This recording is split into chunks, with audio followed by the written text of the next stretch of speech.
this week? What have you seen on film from this team? I feel it's the same system that they've been running. I think they got some new coordinators there this year, but at the end of the day, they're big up front. They have a trio of running backs that they've kind of been rotating through there that are able to run the football.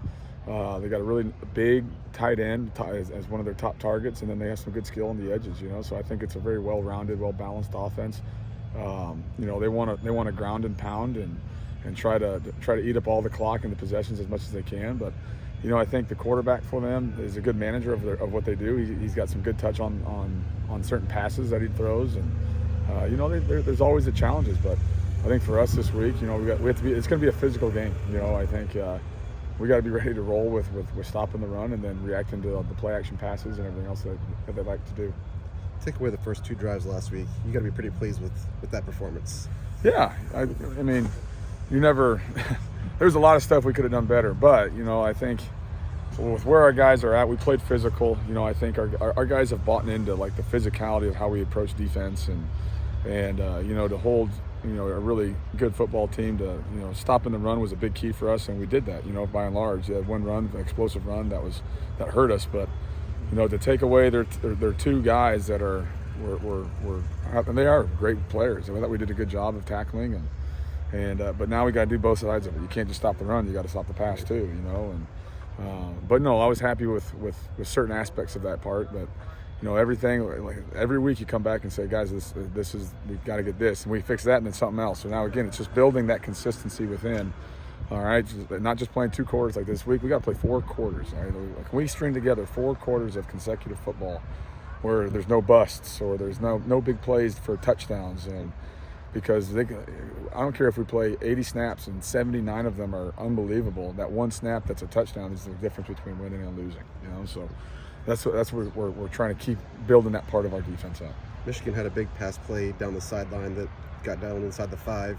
It looked like there was a receiver on the outside that wasn't even covered, and I don't remember who it was, but it seemed like somebody noticed late and got over there and was late getting over there. Yeah, it was the back that motioned out. It was something that they had not shown in that personnel grouping, and it was a heavier. They were big people with 2 tailbacks in the game, so they got us in a mismatch on that one. That obviously we had to correct, and we did. So, but yeah, I mean, once we got them out there, we just got to have some help from our safety to help over the top. But yeah, that wasn't the ideal situation to be in for my linebacker for sure.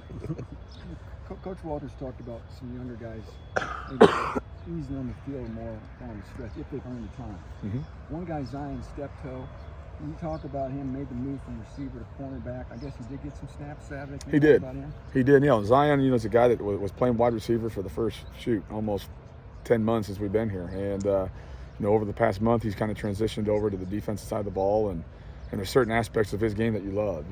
He's quick. He's got good ball skills from coming over from wide receiver, and he's a sponge right now. He's taking coaching. He's coachable. He wants to get really good, and he's got these skill sets where they're going to transfer over to what we do, playing a lot of man technique, and he's quick. He's fast. So now it's just learning that position. And I think he's going to have a different. He's got a different mindset to him because he understands route running after being a receiver. So that's going to help him in his learning process. What's the stem of a receiver mean? Well, he already knows that.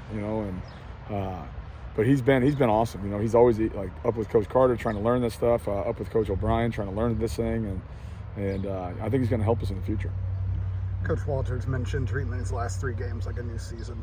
What are you looking for in the last 3 games out of your guys? I think, like I mentioned earlier, if we can string together just consistency in 4 quarters of football, all right, that's going to show us that our guys are improving, and I think the leadership has to continue to grow. A lot of our younger players are leaders right now, so to see what they can do and how they're going to treat this team as they move forward, I'll be anxious to see that, and just their leadership styles and how they're going to go about encouraging or getting after certain guys, So, but a lot of guys that are seniors on this team, they still deserve to have a great send-off, and I think that's what everybody needs to realize too. That hey, we're going to play for these guys that their days are numbered here, and I just want to see consistency. That's all. You've been around a lot of teams. Do these last 3 games can that carry over into the off season and Absolutely. start next season? Absolutely. Go back to my high school or college, whatever, primacy and recency, You're going to remember the most recent, so it's always a good catapult into the offseason, whether it's a bowl game, whether it's the end of the year. If you can kind of kick off that offseason with a win or anything under your belt where you had success, it's always going to be it's a better feeling to last you for the next 8 months, so but yeah, I absolutely want to end the season the right way.